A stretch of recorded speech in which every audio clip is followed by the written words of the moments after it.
En train d'assister à un changement d'époque. Est-ce la fin des comics pas chers? Est-ce que les comics qui ont longtemps été considérés comme des biens de consommation pas chers et donc un sous-genre comparé à la bande dessinée, est-ce que cet écart n'est pas en train de se réduire avec les augmentations de prix que nous pouvons constater ça et là, et le fait que certaines bandes dessinées ne sont plus certains comics ne sont plus des simples comics vendus en kiosque, vendus en format souple, mais deviennent de beaux albums qui ressemblent de plus en plus, vous le savez, à nos bandes dessinées. Quel est le vrai prix des comics et quel est l'avenir de ces comics et de leur positionnement prix qui longtemps nous proposait un grand nombre de pages pour une somme modique? C'est la question à laquelle nous allons essayer de répondre dans cette émission. Et oui, je le vois sur les réseaux sociaux, il y a une petite musique qui s'installe qui signale que les comics sont devenus trop chers, sont devenus un luxe parfois. Alors, de tout temps, tout le monde a toujours trouvé tout trop cher. Les gens qui évidemment émettent des critiques sur le prix des choses et les augmentations qui sont dues de façon naturelle ou artificielle à des crises, à des guerres, à des pandémies ou que sais-je, il y a toujours des gens qui, de toute façon, qu'ils soient clients ou pas clients, dénoncent les augmentations à tort ou à raison d'ailleurs. Ce qui est sûr, c'est que, on l'a déjà dit plein de fois, tout a toujours augmenté. Moi, depuis que je suis enfant, tout n'a cessé d'augmenter. Le prix de la baguette, le kilo de riz, le kilo de nouilles, les pizzas emportées, le McDo qui coûtait 30 francs, les menus best-of à l'époque, et aujourd'hui à moins de 8 euros. Il n'y a pas grand-chose chez McDo. Si, il y a des menus à 5 balles, mais il n'y a vraiment rien à manger dedans.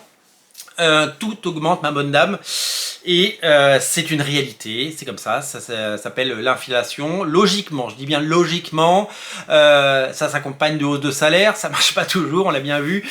En gros, les gens veulent être mieux payés, donc si dans les entreprises on paye mieux les gens, il faut donc faire plus de chiffre d'affaires, donc les prix augmentent, l'entreprise augmente ses prix pour pouvoir mieux payer ses salariés. Tout ça c'est de la théorie bien sûr, et donc comme les prix augmentent, on voit pas son augmentation de salaire ne fait que compenser les hausses, et c'est une sorte de course à l'échalote à laquelle on assiste un petit peu tout le temps, avec toujours ce sentiment d'avoir un train de retard sur l'inflation.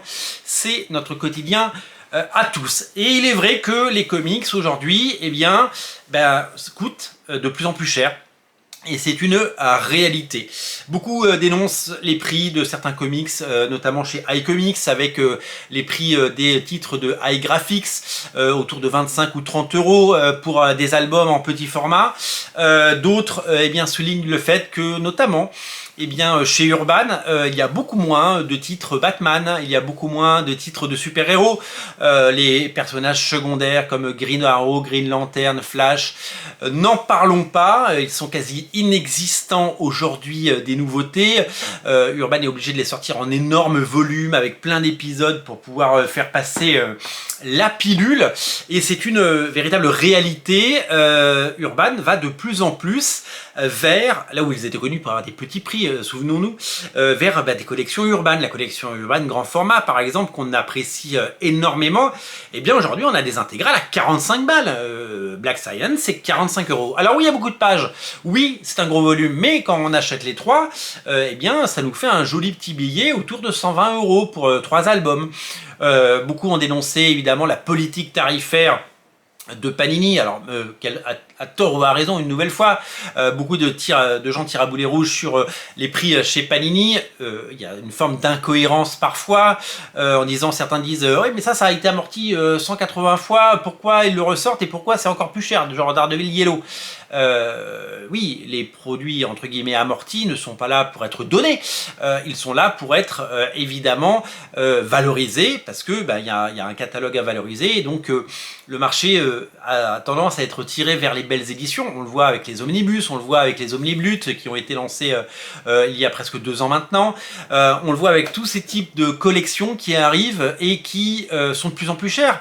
Des albums à 40 balles, des albums à 70, 100, enfin voilà, on arrive sur des tarifs assez conséquents, avec des doubles absolutes qui eh bien, dépassent allègrement les 100 euros, et un embourgeoisement assez généralisé de toutes ces collections, qui nous fait dire que, à part eh bien, les promotions, les petits prix, les collections de poche, eh bien, il n'y a pas de solution, et que le marché tend à aller vers les gens qui ont les moyens, et c'est une réalité. Alors, de manière générale, la réponse qu'on peut donner là-dessus, c'est que la bande dessinée est un loisir, et que les loisirs, ça coûte de l'argent, tout comme les cinémas. Les gens gueulent sur le prix du cinéma, les parcs d'attractions, les gens gueulent sur les prix des parcs d'attractions.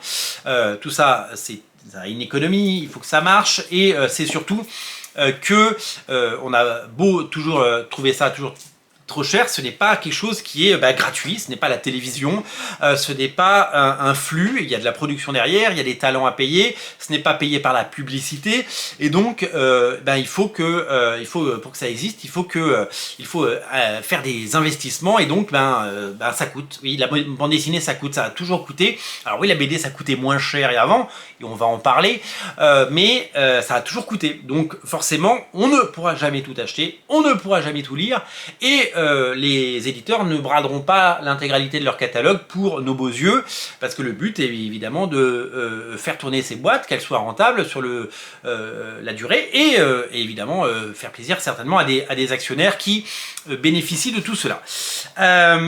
Rappelons, on a beau dire que les comics sont très chers, que ça reste toujours moins cher que la bande dessinée traditionnelle, hein, si on fait un ratio nombre de pages prix. La bande dessinée, le comics, comme c'est de la licence, eh bien, fabriquer un comics en France, ça coûte moins cher que payer des auteurs pendant 2 ans pour fabriquer une BD. Et donc, du coup, les comics ont toujours été moins chers. Mais c'est leur positionnement. Souvenez-vous, un comics, quand j'ai commencé, Titan, ça coûtait 10 francs, hein, 1,50 €. Alors, ce format-là n'existe plus, bien sûr, mais ça n'a cessé d'augmenter, et la bande dessinée, le comics, n'a cessé de vouloir rivaliser en termes à la fois de popularité, de lectorat, mais aussi de reconnaissance avec la bande dessinée, et ça peut passer par le prix. Les comics donc sont moins chers que les bandes dessinées quand on y pense. Alors les mangas continuent à être moins chers que les comics, mais les mangas, ça coûte beaucoup moins cher à fabriquer, parce qu'on est sur du noir et blanc, des petits formats, en impression, même s'il y a beaucoup de pages, ça coûte beaucoup moins cher, hein. Rien ne coûte plus cher que la couleur et le beau papier, c'est une évidence. Alors oui, on a des éditions nomades, on a des éditions pocket chez Panini qui nous font dire mais c'est possible, et je les lis ces commentaires en disant mais regardez, ils nous sortent des comics à 10 balles, ça veut dire que c'est possible. Mais on parlait d'amortir les comics. Oui, il y a des comics qui ont été amortis 100 fois et qui continuent à être vendus 35 €, mais c'est ce qu'on appelle bien le fond, et c'est ce que les éditeurs vivent de ça. Les éditeurs qui éditent La Peste de Camus, Germinal de Zola, eh bien oui, ils ont amorti Zola, surtout qu'ils ne payent plus de droits parce que c'est dans le domaine public, mais c'est avec ça qu'ils font tourner leurs services généraux et qu'ils font tourner leur boîte, parce que c'est des ventes sûres, parce que c'est au programme, et parce qu'ils savent qu'ils vont en vendre des milliers et des dizaines de milliers chaque année. Donc oui, les bouquins amortis continuent à être vendus, mais ces formats pocket, oui, c'est possible de faire des comics à 10 balles en petit format, mais c'est possible pour des comics qui ont en effet déjà été amortis. Ultimate Spider-Man, il a eu plusieurs exploitations, 5, 6, 7 en France.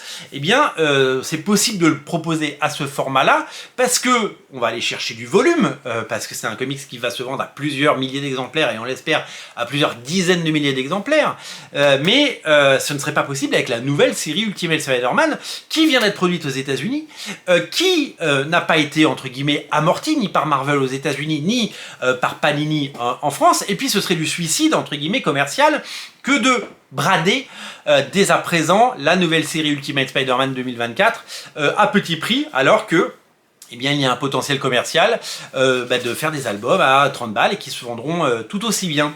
Donc, ils le braderont, une fois que ce sera amorti. Donc ça, c'est l'évidence. Alors oui, il y a des collections à 10 balles, notamment chez Urban Indies, avec des offres promotionnelles. Acheter le premier tome d'une nouvelle série, Barbaric par exemple, qui vient de sortir. Eh bien Barbaric, oui, ça coûte seulement 10 balles, mais c'est limité dans le temps, parce que dès le mois d'octobre, ça reviendra à 17 €, comme pour beaucoup de comics qui sont sortis à 10 €.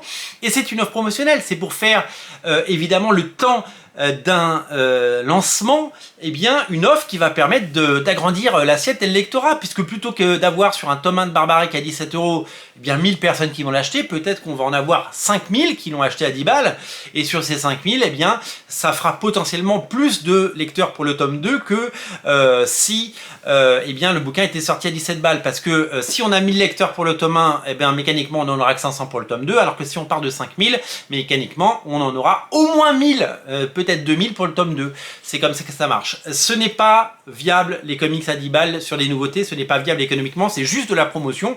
En fait, l'éditeur ne gagne pas d'argent là-dessus, il prend juste le pari de se dire qu'il en gagnera plus tard sur la série, parce qu'il aura agrandi son nombre de lecteurs. Donc en fait, c'est de la publicité. Il prend sur son budget marketing et sur son budget com pour pouvoir évidemment nous proposer des titres, et c'est que quelques titres qui sont évidemment qui bénéficient de ce prix-là.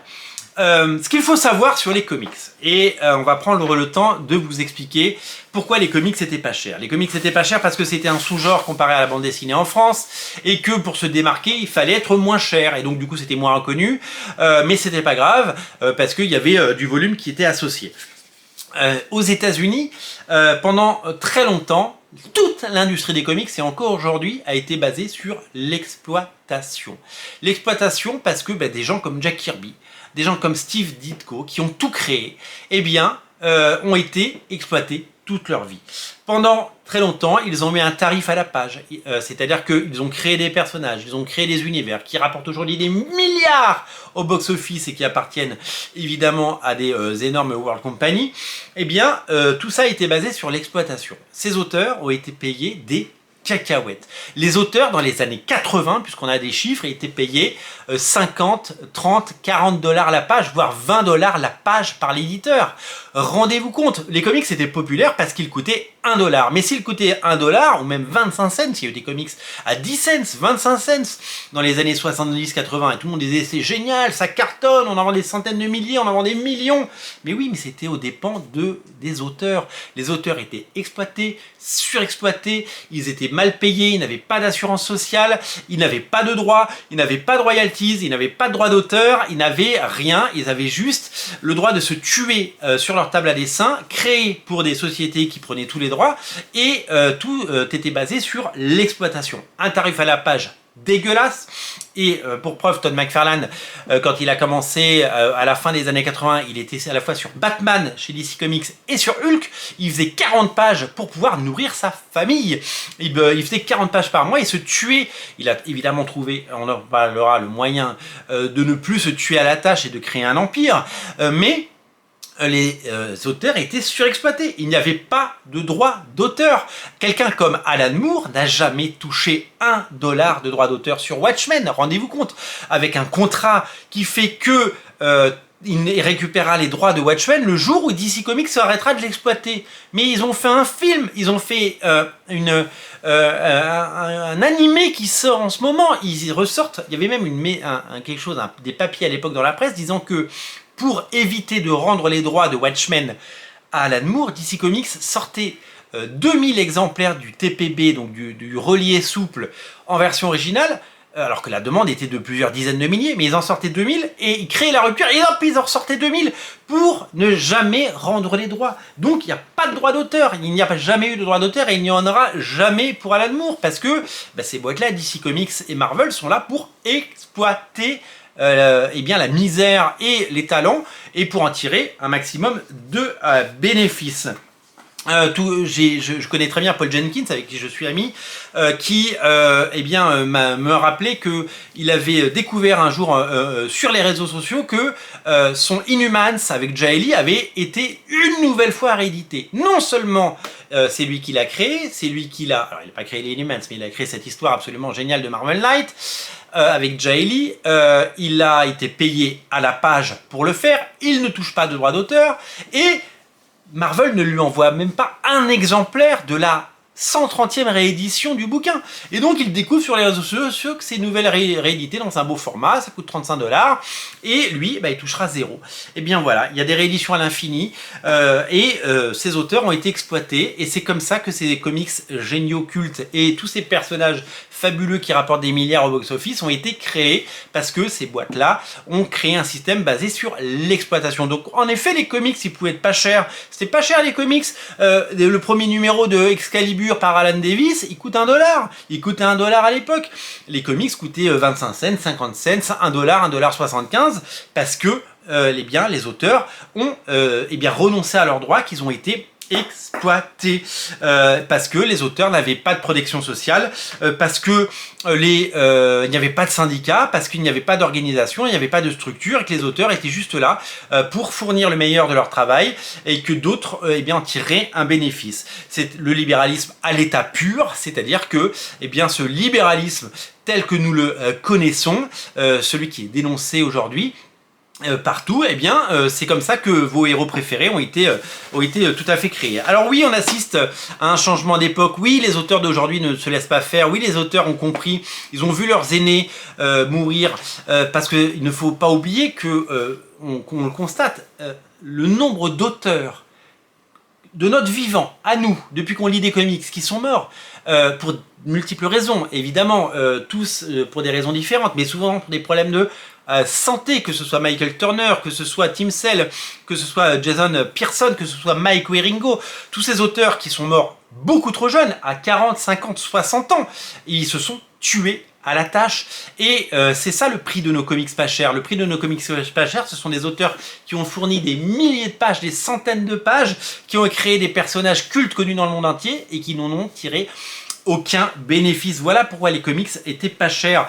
Je vous invite à lire Public Domain de Chip Zdarsky, qui est un super récit que j'adore, qui nous parle de cette ancienne génération qui a tout créé et qui s'est tout fait voler, et de cette nouvelle génération qui veut vivre de son travail. Et on aimerait tous vivre. Je pense que tous les gens qui regardent cette vidéo ont envie de vivre décemment de leur travail. Et tous les gens, parce que la majorité des personnes qui regardent ces vidéos sont en France, vous avez une carte vitale, vous cotisez, vous avez des soins, vous avez accès à l'hôpital, vous avez accès à un médecin, et vous pouvez vous faire soigner, entre guillemets, à moindre frais, même si la médecine coûte de plus en plus cher. Donc avant, on le sait, les éditeurs exploitaient les créateurs. Depuis 92, le monde a changé, les créations d'images comics. McFarlane, qui était payé, même s'il était très très bien payé à la fin sur Spider-Man, a créé avec Marc Silvestri, Jim Lee, Rob Liefeld d'Image Comics pour justement avoir les droits. Et puis McFarlane, il a créé un empire avec ça, puisque il a créé Spawn, McFarlane Toys, il fait une campagne Kickstarter, des campagnes Kickstarter sur ses figurines, ça rapporte des millions, il fait 4 séries Spawn, et ça marche, il fait travailler les auteurs. Et ça a évidemment donné des idées. Ça a donné des idées à des gens comme Mark Millar, qui a fait d'énormes succès phénoménaux chez Marvel, Civil War, Old Man Logan. Il le dit sur les réseaux sociaux, il gagne plus d'argent en faisant un épisode chez Millar World que en vendant des millions d'exemplaires de Civil War, parce que Civil War, ça continue à être édité et il ne touche pas $1 dessus. Donc des gens comme Rick Remender, des gens comme Ed Brubaker, Brian K. Vaughan, Matt Fraction, Mark Millar, ils ont tous quitté le giron de Marvel ou DC pour aller créer leur propre propriété intellectuelle et pour enfin gagner décemment de l'argent et ne pas se tuer à la tâche et pouvoir vivre de leur travail et pouvoir enfin être propriétaires de leurs œuvres. Et donc ça fait mécaniquement augmenter les prix parce que ils sont structurés, ils ont des avocats, ils ont des agents et là ils vivent pleinement de leur travail. Certains deviennent même millionnaires. Mark Millar, aujourd'hui il est millionnaire. Brian K. Vaughan, il est millionnaire. Et puis il est populaire, c'est-à-dire que Mark Millar, il a fait vendre des millions de comics à Marvel, et bien aujourd'hui, il vend des comics, il en a vendu beaucoup, chez Millar World, il a vendu beaucoup de comics, d'abord en indépendant, puis chez Netflix, qui vivent de son travail, c'est quand même la moindre des choses, et qu'il devienne riche parce que, ça rapporte des millions, c'est tout le mal qu'on lui souhaite, parce que c'est tout simplement mérité. Aujourd'hui, ces auteurs, ils ont un nom, ils ont une valeur, et donc ils ne bradent plus leurs titres. Moi je me souviens quand en 2011, j'allais dealer des titres, j'ai été complètement étonné par les sommes. Pour prendre des titres chez les éditeurs, des titres de Warren Ellis, qui avant d'être cancel était hyper populaire, puisqu'il a fait des gros succès en France, eh bien, quand on allait chez Avatar Press pour prendre les droits de ces séries comme Ignition City ou Anna Mercury, eh bien on était sur 2000 €, on faisait des offres à 2000 et ça passait parce que l'éditeur, il se mettait 2000 balles dans la poche, il donnait pas 1 € à Warren Ellis et il était trop content, et on a changé de logiciel puisque quelques années plus tard, quand il y a eu tous ces titres de la deuxième génération de Glénat et qu'il y a eu les titres d'Urban Indies qui sont arrivés avec des surenchères totales sur les offres, avec des offres, je peux vous le dire, à plusieurs dizaines de milliers de dollars, c'est-à-dire que pour un comics, eh bien, des auteurs comme Matt Fraction, des auteurs comme Brian Kevogan, des auteurs comme Joe Benitez, je connais très bien son œuvre, eh bien, ne demandent pas 2000 balles, ils demandent 10, 20, 30 000 pour pouvoir éditer les séries, et eh bien, ça passe. Eh bien, avant, vous pouviez éditer des comics indépendants pour quelques milliers de dollars, parce que vous payez 2000 de droits en exploitant l'auteur qui ne sera jamais payé, c'est l'éditeur qui se met ça dans la poche, vous payez un traducteur, vous payez l'impression. En gros, pour moins de 10 000 €, vous pouviez éditer un comics. Aujourd'hui, c'est totalement impossible, sans exploiter les auteurs, de pouvoir faire ça, parce que les auteurs ont décidé de se rebeller et de ne pas vivre ce que leurs aînés ont vécu. Un mec comme Joey Benitez, que j'adore, et Lady Mechanica est un succès, et bien plutôt que se tuer à la tâche comme ses aînés à 50 ans passés, parce qu'il a plus de 50 ans, continuer à se tuer le dos, à dessiner des 22 pages par mois et ne jamais toucher droit, eh bien il fait une mini-série Lady Mechanica par an, il la finance sur Kickstarter, il la sort chez Image Comics, il la vend à Glénat Comics, il la vend à Dark Dragon Book aux Pays-Bas, il la vend à je ne sais plus quelle société en Allemagne, et eh bien, il vit de son travail, travaille moins, il vit de son travail, il touche des droits d'auteur, il touche des royalties de différents pays, et il a raison de le faire, et il a raison. Les auteurs ne se tuent plus à la tâche comme avant, les auteurs vivent décemment de leur travail, et tout ça, ça a un prix, parce que du coup, les achats de droits en France et partout dans le monde, eh bien, est à la hauteur du talent de ces auteurs. C'est-à-dire que leur talent est enfin reconnu, leur notoriété, ils font vendre des comics partout dans le monde, donc ils ont un prix. Et bien ce prix, aujourd'hui, c'est le grand public qui le paye, parce que ça impacte évidemment le prix final. Donc si aujourd'hui, eh bien des comics, on pense à Dawn Runner, It's Lonely at the Center of the Earth, eh bien coûte ce prix-là, c'est parce que eh bien, tout simplement, les auteurs ont été payés. Là où vous avez tous acheté, et moi le premier, des comics qui étaient pas chers. Ah, c'est cool, c'est pas cher. Eh ben ouais. Eh ben les auteurs chez Marvel, ils n'ont pas été payés. Et les auteurs des indépendants, je pense à Warren Ellis, mais il y en a plein d'autres. Marine Man de Ian Churchill, eh bien, finalement, c'est indécent l'offre qui a été faite à l'époque, parce que il n'a pas vécu de son travail. Il a touché des clopinettes parce que les offres étaient trop basses. Donc aujourd'hui, dans le prix des comics, notamment le prix des comics indépendants, eh bien, il y a le prix du travail, il y a le prix de la renommée, il y a le talent de l'auteur, et forcément, ces choses-là ont un prix. Si vous payez un comics 10 balles, eh bien, sachez, l'auteur ne sera pas payé. Si vous payez un comics pas cher, eh bien, les auteurs ne vivent pas de leur travail, et ça alimente, eh bien, une précarité, et ça alimente un système qui a vécu et qui a fait que certains auteurs sont morts beaucoup trop tôt, ou que certains auteurs n'ont pas vécu la carrière qu'ils auraient dû. Un mec comme Jack Kirby s'est tué à la tâche et aurait dû vivre beaucoup mieux de son travail plutôt que se faire tout voler et se faire exploiter. Ce qu'il est, et il aurait mérité. Alors il a mieux fini sa vie parce que chez Image Comics il a pu produire des choses à la fin de sa carrière, et qu'il a enfin pu vivre décemment de son travail sur la fin de sa vie, mais tous les auteurs auraient dû être concernés, et aujourd'hui, eh bien, les comics sont chers parce que il faut payer les auteurs tout simplement, et c'est vraiment la base. Voilà, merci beaucoup d'avoir regardé cette émission, j'espère avoir un petit peu éclairé votre lanterne. On peut en discuter dans les commentaires. Si vous aimez Radio Comics, mettez un pouce en l'air. N'oubliez pas de vous abonner ou de laisser un commentaire. Vous pouvez également partager cette vidéo ou aller sur le lien Tipeee pour alimenter cette chaîne qui continue de vous offrir le meilleur de ces analyses et de ces avis. Peut-être que vous avez appris des choses, et dans ce cas-là, j'en serai particulièrement content. Merci à vous et à très bientôt pour une nouvelle émission. Salut!